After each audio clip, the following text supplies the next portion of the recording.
Evasion versus endurance. You will need to make this choice in Endgame of Throne and Liberty. What is the difference, how it works, and what is the best for your class, you'll find out in today's video.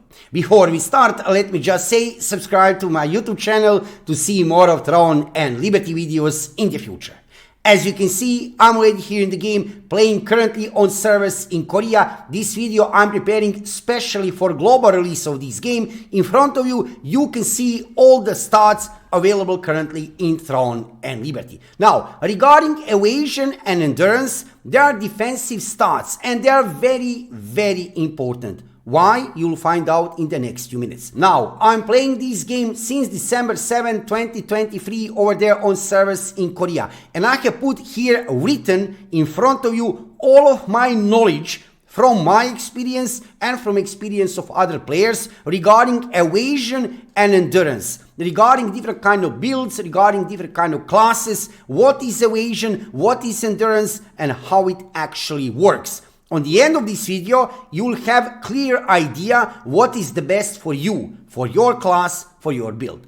So let's start with first question here. What is actually evasion and what is endurance? Evasion raises your chance to completely dodge attacks and it's working against hit stat. So that is clear. If you evade attack, you are not getting any damage, zero damage. However, endurance is something different. Increases the chance of evading critical hits and taking minimum damage from attacks. And it's working against critical hit. So that is important, right? To understand when we start, evasion is working against hit stat, while endurance is working against critical hit. Now, how that system actually works, we have here first written for evasion. Evasion is working versus hit. Evasion is all or nothing. You either evade attack totally or you don't. That's it. Now, for every 10 points of difference, that is difference between evasion, which you have, and your opponent, which is having hit, evasion chance increases by 1%. In theory, we have here some real gameplay calculations from my experience and from experience of other players. For example, here, 300 evasion points above hit, you will get about 33% of evasion. That means, for example, that your enemy have 1000 hit and you have 1300 evasion. You will evade 33% of attacks completely. If you have 1000 evasion points above the hit, you will get 50% of evasion. It should be, theoretically, it should be 100% of evasion, but that is not possible. Is there any kind of cap that you can you actually avoid every attack?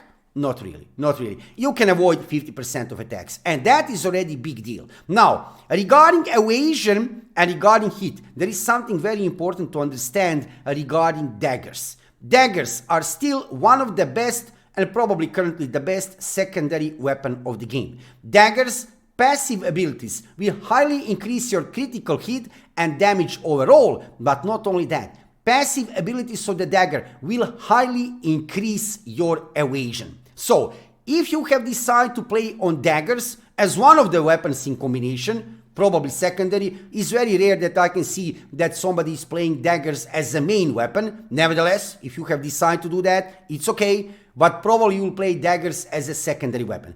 If you have daggers in your combination of weapons, you need to know that already passive abilities of the dagger will give you boost of 300 more evasion, which is really good. Now, take in consideration that dagger combinations in general we can even say, I could even say that in generally attack combination of weapons, DPS combination of weapons, they already have between 800, 900, even 1000 hit by default. So you will need minimum of 1300 evasion that it even starts to work. So for example, it's written here, if dagger is in the build, then evasion, or in generally for DPS classes, it will work, right? Staff, longbow, crossbow combination with dagger, that will work. If you are a squishy DPS class, it makes sense that you go for evasion, because look, if you go for endurance, you will still take minimum damage. However, if you manage to evade something, if you are squishy, if you are playing DPS class, glass cannon kind of class, you'll be fine. You'll be able to evade at least some attacks. Now, regarding endurance, we have completely another story. Endurance is going against critical hit.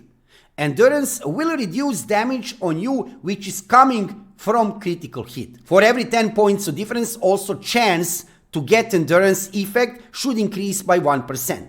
Endurance also has an additional effect, if it's very high endurance, forces the weapon minimum damage on you. And that is perfect for tank kind of classes. So if you play some combination without dagger, in general without dagger, if you're playing on sword and shield, on greatsword, it makes sense that you go for endurance, because tank classes, differently from DPS classes, also in general have higher defense stats. So if you take that minimum damage, if your endurance works, and you take that minimum damage, you'll be fine. You will not even feel that damage, right? If you understand what I'm trying to say here, right? So it makes sense that you are playing some kind of tank class, not a dagger in combination, right? If you already have dagger in combination, that should be general idea. You should go for evasion, because 300 evasion from passive abilities of the dagger, that's really amazing. If you don't have dagger in combination of weapons which you are playing, it makes more sense that you go for endurance stat, right? In generally, that you go for that stat, especially if you are playing some kind of more tank kind of classes, right? You'll be able to endure much more damage. However, if you play more squishy classes, glass cannon kind of classes, DPS classes, combined with dagger, or even without dagger, it makes much more sense that you go for evasion, because then you'll be able to evade completely attack, right? And that will benefit for you, right? So boys and girls, ladies and gentlemen, now you know everything what I know, what I have learned playing these games since release over there on servers in Korea. There are many amazing stats in this game. Evasion and endurance are very, very important. You will need to make that decision, right? And also gear up, right? Guys, gear up depending on these stats, right? So when you see evasion, endurance as part of some gear stats, decide where you want to go. You cannot put a little bit of evasion, a little bit of endurance. No, you need to make a choice. Do you want to go for evasion or endurance? Depending on your class, on your gameplay style, you need to make decision. Whatever you decide, you need to go fully on that side. And you'll see both of these stats are working. Evasion is working very nicely, and also endurance is working very nicely. We have seen many examples. For example, sword and shield dagger, that would be evasion kind of tank, working perfectly. In general, combinations with dagger are working very nice with evasion. And we have seen many examples, players playing with endurance stat, where we don't have dagger, more tanky combination of weapons, you can play with endurance. You just need to make choice, take in consideration what I have just said to you, right?